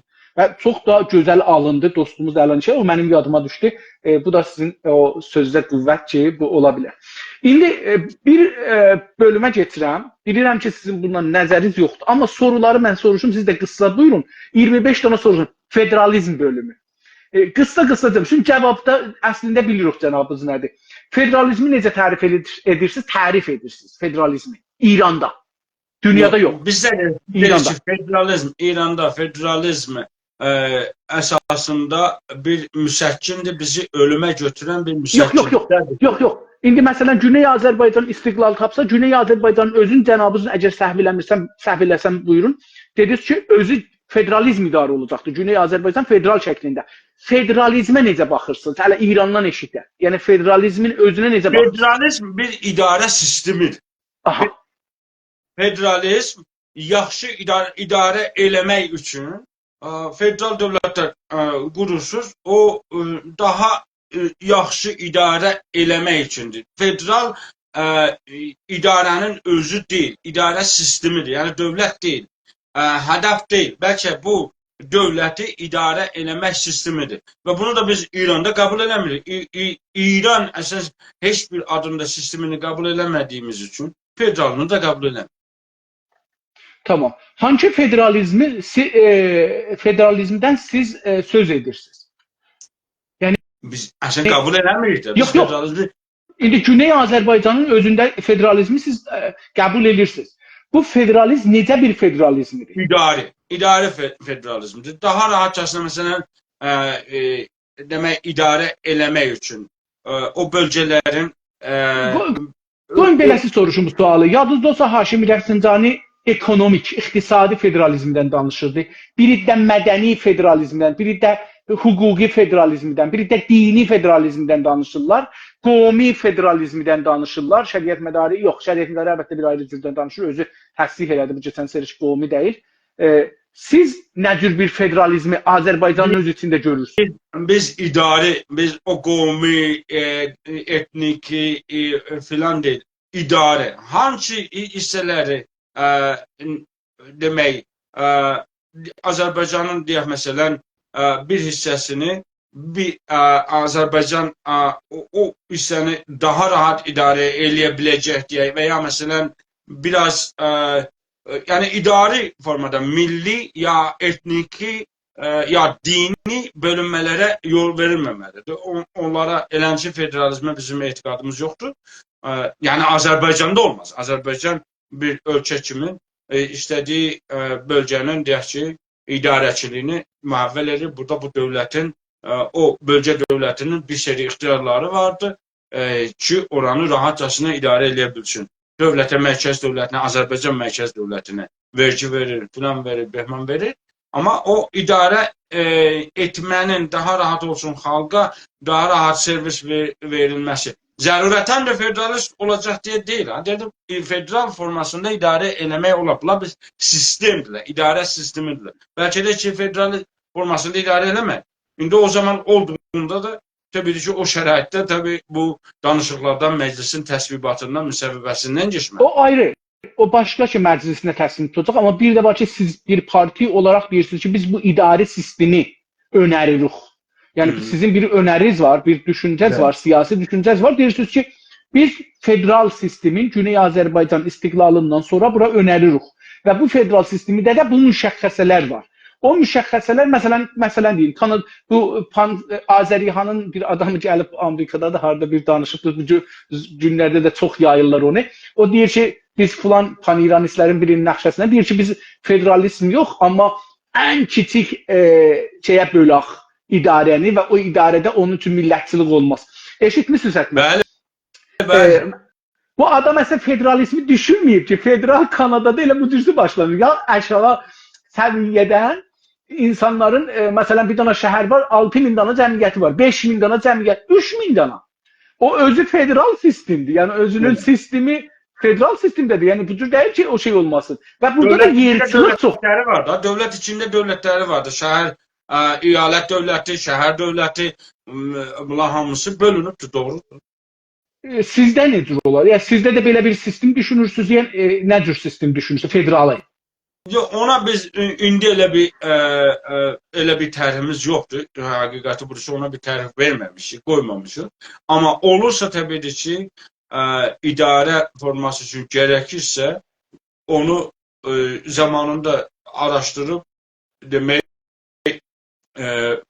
mütəxəssislərin demək araşdırması nəticəsində daha çox əlverişli, daha çox rifah yaratmaq şərti ilə, yəni xalqa rahatlıq yaratmaq şərti ilə ki, o xidmətlərdən, dövlət servislərindən rahat faydalana bilsin və ədalət icra olunsun, onu da uygulamaq. Bizim bugün ona bir tərhimiz yoxdur. Yəni İstiqlal Partisi qoyub burada deyir ki, elə belə deyəcəyib oturacaq yəni. Məsələn, o mərhələyə yetişməmişik və ona da bir çözümümüz yox.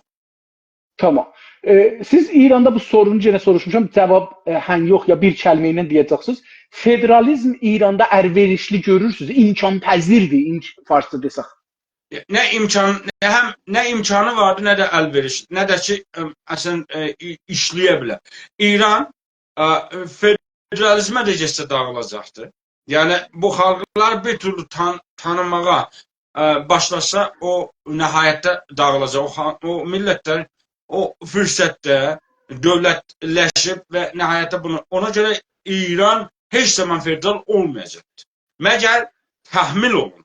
Yəni ki, biz bu millətlər savaşala gələlər, o mərkəzə təhmil elələr, bu gücü bölələr.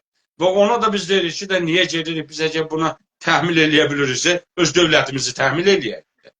Azərbaycan dövlətini eləyək. Nəinki onlardan gələk. Və federal İranda biz mümkün olduğunu inanmırıq. Olmayacaqdır. Tamam. İranda özlərin üstün görən və qüdrəti əldə tutan farslar və farsçılıq federalizmə necə yanaşır? Yəni bir var ki bizlər varıq, ərəblər var, bəluçlar var.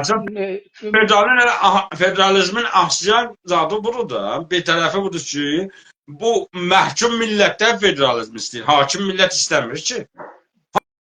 Hakim millət bunu istəmir. Hakim millət oturub hökmünü sürür. Ağlı yoxdur. Dəlidir gəlsin desin ki, mən sizinlə paylaşıram. Paylaşması.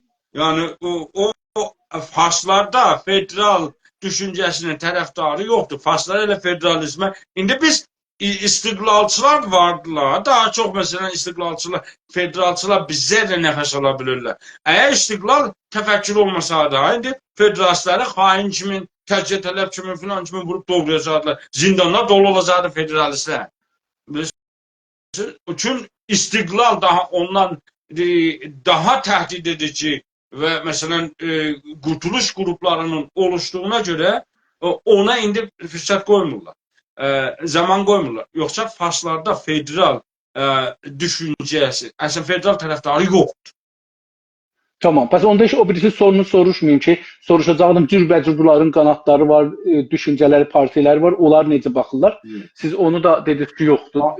Yəni federalizmin fars qanadı yoxdur. Orada biz deyirik, bizim federalistlər deyirlər ki, federal quraq. Amma o tərəflə ki quracaqlar, o tərəf əslən federalizmi qəbul eləmir. Tamam. Türkcəsə.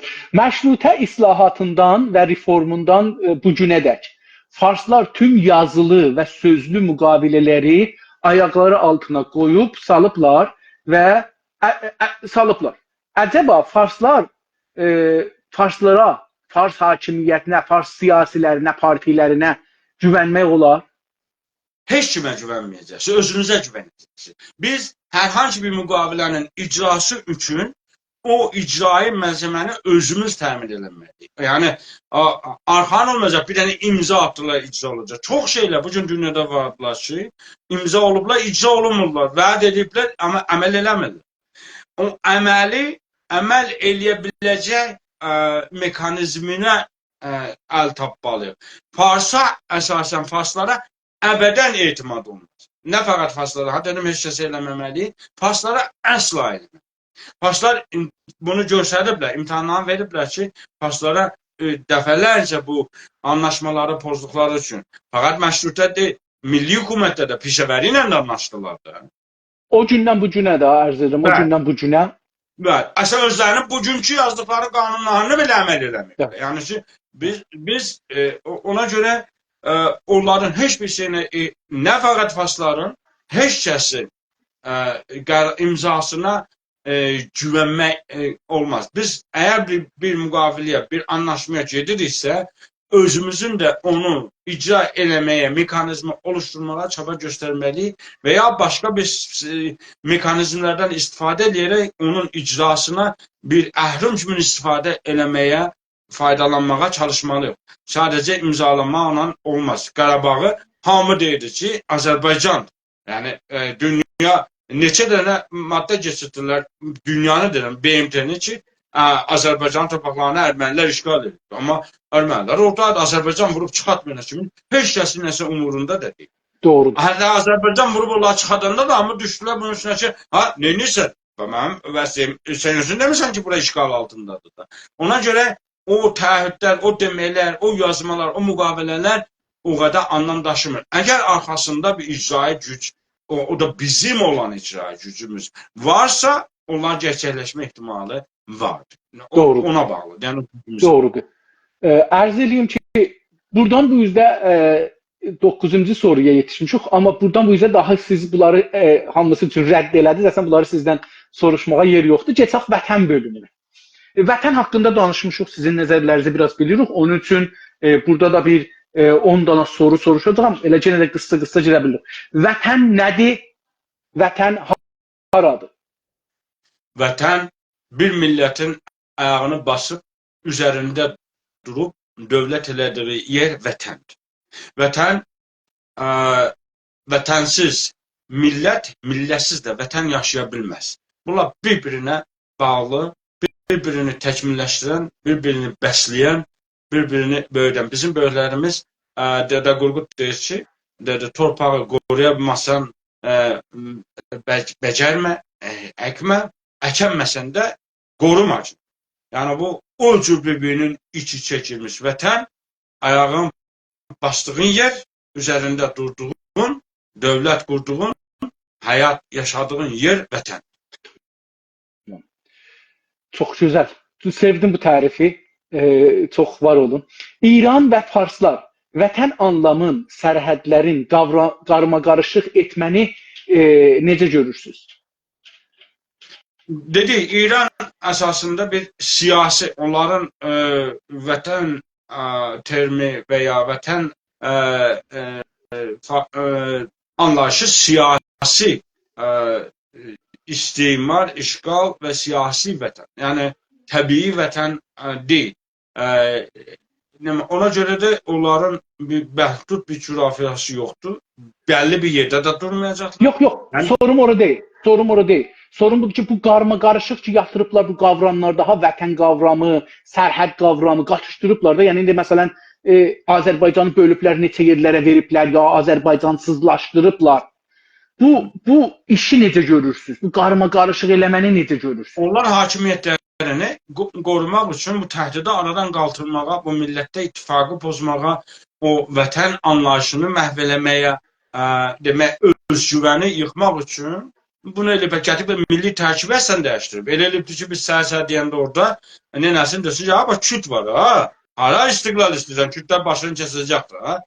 Oranı məsələn gəlir görsən gözümüzün qabağında, gətir məsələn Urmiyədə qol-qanat verən nənəsinin kütləri məclisə göndərsin, ya məsələn bələdiyyə eləsin, filan eləsin ki, bununla bizi qorxutsun.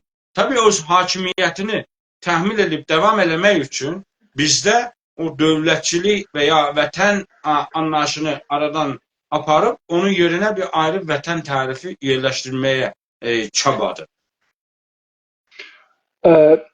Vətəni kim tərif edir? Dövlət tərif edir, hizbi tərif edir, mənafi milli tərif edir, güclü adamlar tərif edirlər. Kim tərif edir bu vətəni? Vətən, bu təbii ki, mürəkkəb, yəni hər kəs buna bir tərif verə bilər. Vətən, güc, vətəni də yenə də güc, sərhəddatını da yenə də güc bəlirləyir. İradə, millətin iradəsi ya o siyasi iradə daha çox bəlirli, tərifli. Sizin tərifiniz bir şey olaraq, bir parti, siyasi parti olaraq vətəndən nədir? Əlbəttə, əvvəldə işarə buyurdunuz, amma partinin özünün müxtəs bir tərifi də var vətən üçün, yazılmış tərifi nədir? tərifimiz Azərbaycanın tarixi torpaqları Azərbaycan vətənidir. Azərbaycanlıların vətəni. İndi bu dedi ki, mümkün dərəcədə də o torpaqların üzərində təkrar dövlətimizi qurmağa çalışır. Vətənimiz Azərbaycanın tarixi torpaqları. Sizin vətəndən olan tərifiniz hansı əsaslara dayanır? Yəni bir neçə dənə o deyirlər ki, çox şeyləri tutur və hər şeyi də almır içinə. Yəni müxalif, mütəzad şeyləri almır içinə. Orada nələri əsas qoyaraq vətəni tərif edirsiniz? Hansı əsaslar üstünə? Məsələn, tarixi torpaq dedi. Tamam, tarixi torpaq. Onu düşündü. İndi məsələn Səlcuqlar gəliblər. Bir böyük yer. Orada sizin torpaqdır, çünki tarixi torpaqdır da. Səfəvilərin torpağıdırmı? Yoxsa məsələn Kürdlərin məsələn bir tərifi var. Hər də getsəz bir gecə oteldə qalsaz, ora Kürdistandırmı? İcazə verin. Bax, Səfəvilər gəlib və ya Qaznəvilər gəlib, ya Səlcuqlar gəliblər. Burada millətlər dəyişməyibdir ki. Onlar yəni istər Səlcuq olsun burada Türklər yaşayırdı, istər Sasani olsun burada Türklər yaşayırdı, istər ərəblərin hakimiyyəti dövründə burada Türklər yaşayırdı, Azərbaycanlılar yaşayırdı. Yəni bura ayrı bir millət gətirmir. Səlcuqlar ayrı bir millət gətirib bura qoymurlar. Ya buradakı milləti götürsünlər, yeyinə bir arısını qoysunlar. O siyasi bir iqtidarıdır, imperatorluğudur. Dedi, qılıncının kəsdiyi qədər gedirdi, imperatorluğunu böldürdü. Əslən də sabit deyil. Yəni həmişə savaş var idi. Bunların axır günlərinə kimi savaşır. Ya qazanırdılar, ya itirirdilər. O son itirdiklərində də yerlərinə bir ayrı bir güc gəldi. Ona görə Səlcuq məsələn bir coğrafiya zadı deyil. Səlcuq bir imperatorluq demək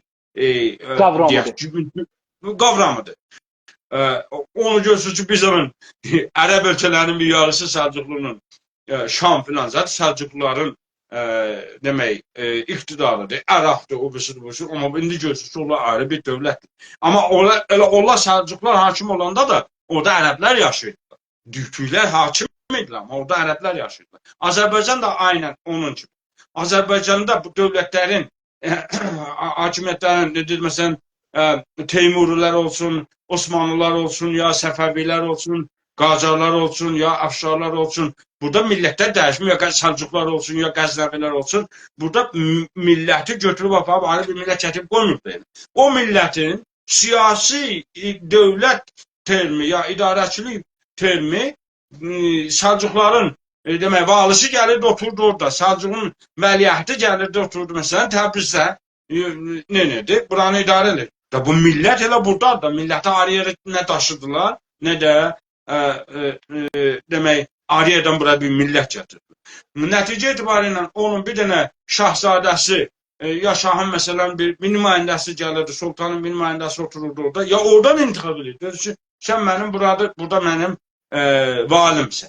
Vali olaraq hökm edirdi. Olurdu Səlcuq imperatorluğu və ya başqası. Ona görə Azərbaycan tarixi torpağı deyəndə bu elə o tarix sürəcində bizim bildiyimiz və tarixdə səbt olunmuş torpaqları qəsd edir. Bu elə Səlcuq dönəminə də aid olur, ondan öncəsinə də Xəzərlərə də şamil olur, hamısına şamil olur.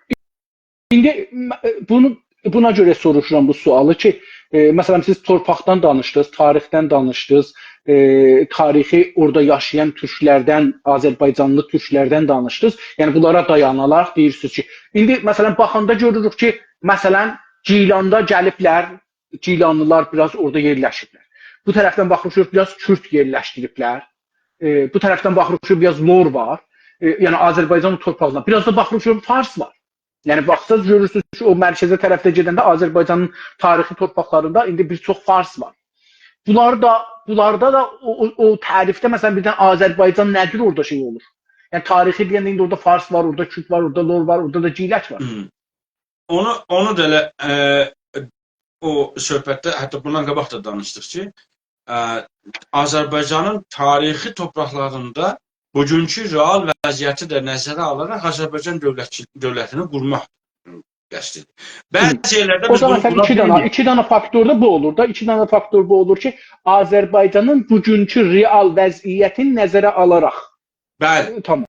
Yani ki bugün indi bizim yani bazı dünen ərzələr demək ondan qabaqçı söhbətdəki bazı şeylər var sən dünya buna icazə verməz indi onu biz qadaq deyək ki buranı Azərbaycan edir. Azərbaycan tərkibinə alaq. Və ya məsələn bir seri gəlib bir millət gəlib yerləşib deyək məsələn biz giləkləri nə edəcək? Buradan silib dənizə tökəcək. Yox. Bu ona görə deyirik ki Azərbaycanın tarixi torpaqlarında mümkün real vəziyyəti, yəni mümkün olacaq dərəcədə o torpaqların maksimal bölümündə dövləti bərpa eləməkdir. Azərbaycan Cumhuriyyəti də indi bu. Azərbaycan bir seri torpaq. Yəni indi iki dənə də təzə faktor gəldi. Biri mümkün, biri də maksimal. Yəni ən çox əlverişli torpaqları və bir də mümkün qədər. Yəni mümkün olmadı ala bilmədik, o da dövlət orada qura bilmədik, o da çıxır eşiyə. Yəni bunları istəyirəm deyək. Yəni əsasları biləndə insan bilir ki, bu tərifi nədir olsun. Ayrı bir əsas da var sizin üçün. Yəni onun əsasında deyək ki, Azərbaycanın biz belə tərif edirik. Bizim bir dənə də xalqlarla arada, qeyri-fəs millətlərlə arada bir anlaşmamız da var.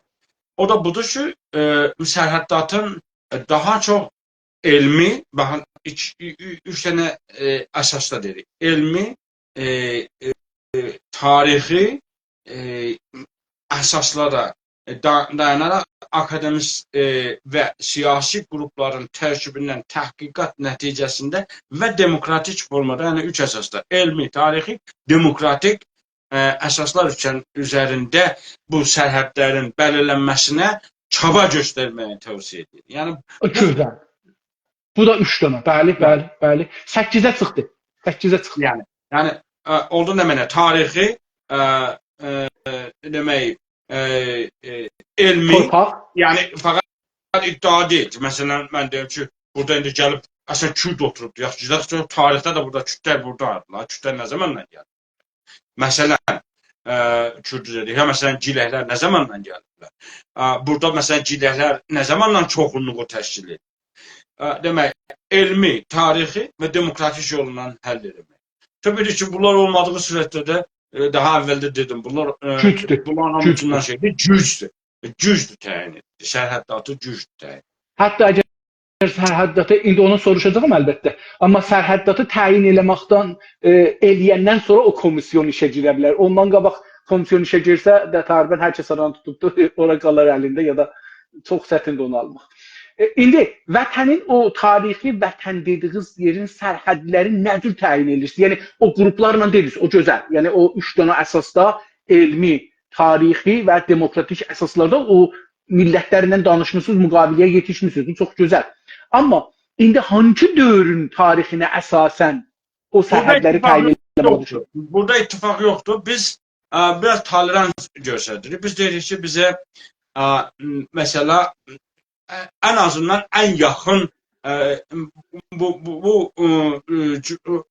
millətlərin, bu bölgələrin ya vətənlərin ən yaxın mövcud olan, yəni pozulmamış formasını Pəhləvilərdən öncə hər hansı bir dönəmi götürülürsə bizə qabuldur. Qruplar da bunu qəbul edirlər, o millətlər də bunu qəbul edirlər. Eləmirlər, yox, eləmirlər. Orada sorun vardı, amma bizim zadımız budur. Deyir, yaxşı, siz gəlin qoy. Olan bir ölçəyi yoxdur. Yəni, bu ziyadəxarlıqdır da. Yox, onlar əslində gücə dayanırlar da. Onlar deyirlər, hər kəsin gücü olsa o alacaqdır, elə onun üstünə gedirlər. Bunu da deyiblər, yəni bir iki dəfə belə bir şeydə işlədiblər, biz də vurmuşuq. Yəni ağzından vurmuşuq ki, yox, siz güman eləməyin ki, məsələn, 4 dənə bedanqa ilə filanla Azərbaycanı əsir ola bilərsiniz. Bizim tarix göstəribdir ki, bizim xalqımız sürətlə silahlanmağa, formalaşmağa və dövlətləşməyə qabiliyyəti vardır. Sizin heç dövlət təcrübəsi yoxdur ki. Yəni onların da həqiqəti budur ki, dövlət təcrübələri yoxdur ki. Bizim imperatorlarımız olubdur, belə dövləti 500 sayana kimi dövlət təşkil edə bilər. Biz özümüzü kiçik görmürük. Onlar elə görə bilərlər. Bunun dışında bizim 2 dənə dövlətimiz var. Bunu da bilin. Bizim 2 dənə dövlətimiz vardır. İşarəsini versək, siz Dəbəşənə qədər uçaqlar görərsiniz ki, başınızın üstündə, evinizin üstündə helikopterlə yeni adam götürdü. Bunun Salih bəy, bunun nümunəsini dünən gördük da. Yəni İran ehtiyacı olanda Türkiyə İranın öz təyyarələrinin qabaq ora getdi. Bəli. Bu qədər Bəli. Yəni onların indi bəziləri qorxudurlar filan. Hizb Demokrat qabaqlar məsələn Azərbaycanlılar təhdid edirlər. Mənim 30 min dənə, 3 min dənə silahım var. Mən bir həftədə nədir? Bir gündə 200 min nəfəri silahlandırıram. Nədir? Azərbaycan eləmişik də biz bunu. Azərbaycanın bütünlüyü bizim əlimizdə olub da bir şey. O belə ola bilər sən herfə silahın olsun filan olsun, amma bizə geçməz, yerimez o. Yəni bununla bizi təhdid eləmir. Bizim bu xalqımız savaşan bir millətdir.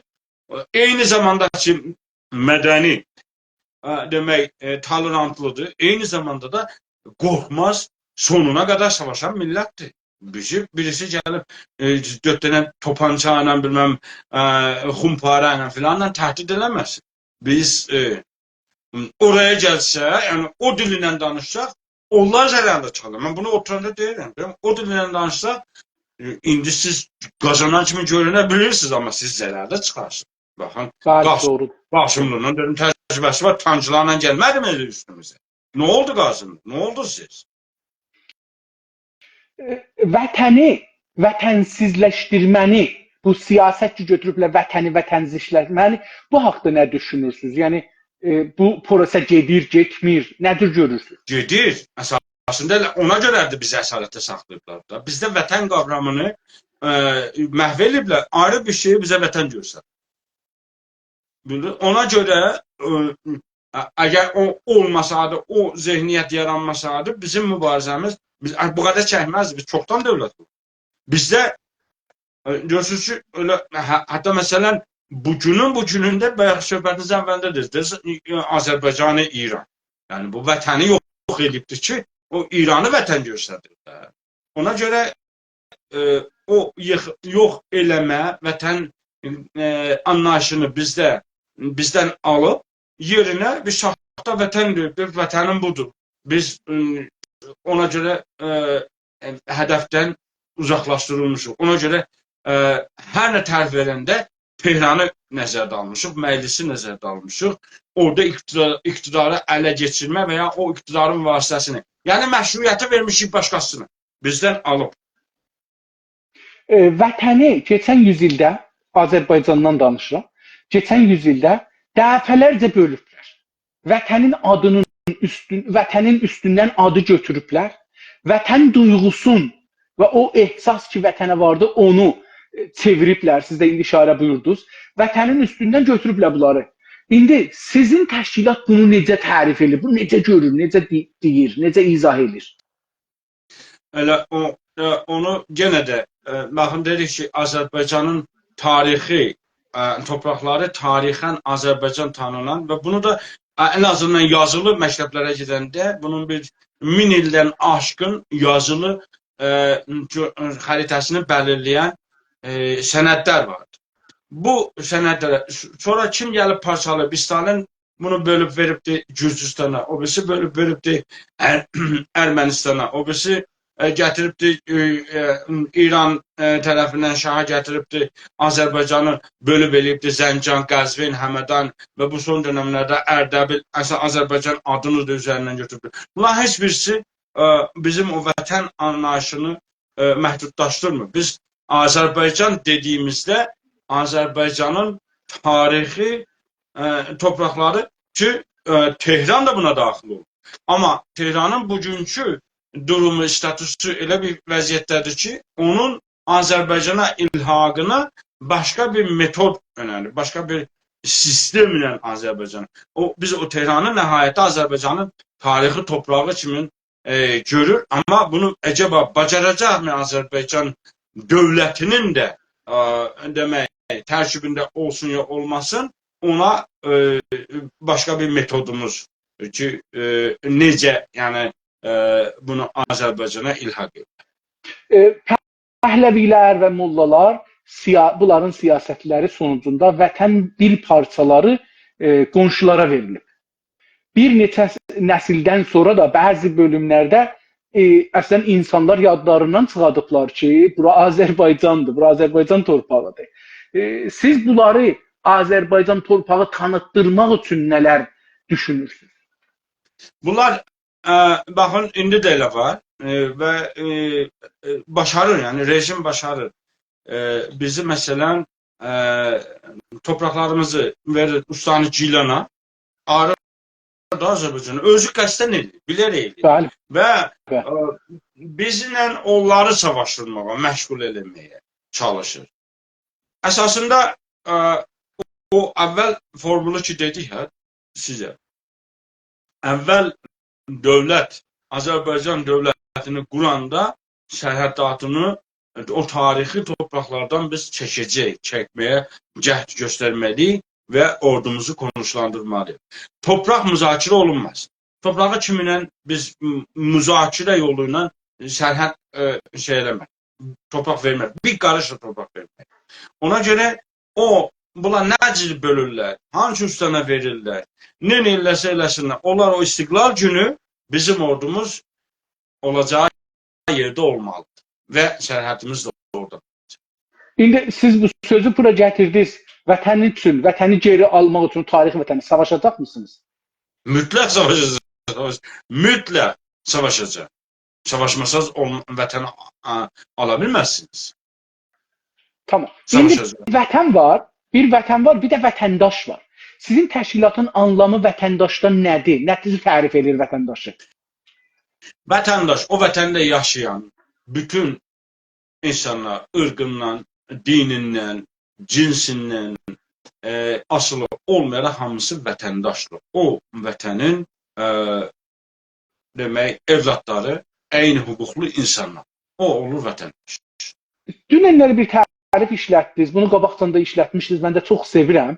Əgər biri vətən yolunda, Azərbaycanın yolunda, tarixi torpaqlar yolunda ölümə hazırdirsə və öldürməyə hazırdirsə, bu vətəndaşdır. Belə bir tərif dedir. Əcəba, xanımların vətən yolunda savaşmırlar, vətəndaş olsa olmurlar? Baxın, fəqət onu buna görə dedim ki, illa məsələn prezident olmaq üçün hətmən gərək edə birisi savaşda iştirak eləyə, məsələn xanımlar orduda yoxdur, ola bilməzlər. O məqsəddə demədim. Yəni bir nəfər əgər bu vətən üçün bu bədəli ödəməyə layiq görünürsə, demək, əskər getsin, indi məsələn əskər olmasın, polis getsin, ya filan olsun, bu məmləkət üçün bu bədəli ödəməyə hüququ varsa, o məmləkətdə hər məqama yetişmə hüququ da var. Qadınlar da əskər ola bilər. Qadın, biz o İran zehniyyətidir, məzhəbi zehniyyətdir ki, qadınları Azərbaycan, Türkiyənin ordusunda indi qadınlar var, Azərbaycan ordusunda qadınlar və fəaliyyət edirlər.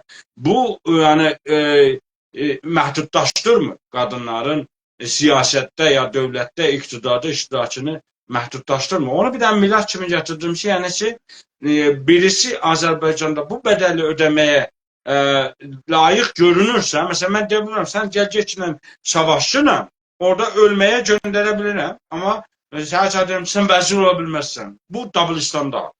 Ona görə vətəndaş bərabər hüquqluğunu təmin eləmək, qadın-kişi bərabərliyini təmin eləmək və qadın-kişi bərabərliyini də təmin eləmək üçün hətta bəlli bir sürəcə müsbət imtiyazlarla, müsbət təbizlərlə, yəni qadınlara artıq hüquq tanıyaraq o keçmişdə olan tapdalanmış hüququn bərpası üçün onlara fürsət yaranmalı. Bizim xanımlar yəni çox hüquqlarından, çox haqlarından geri tutulublar və bu zehnlərində oturdulubdur.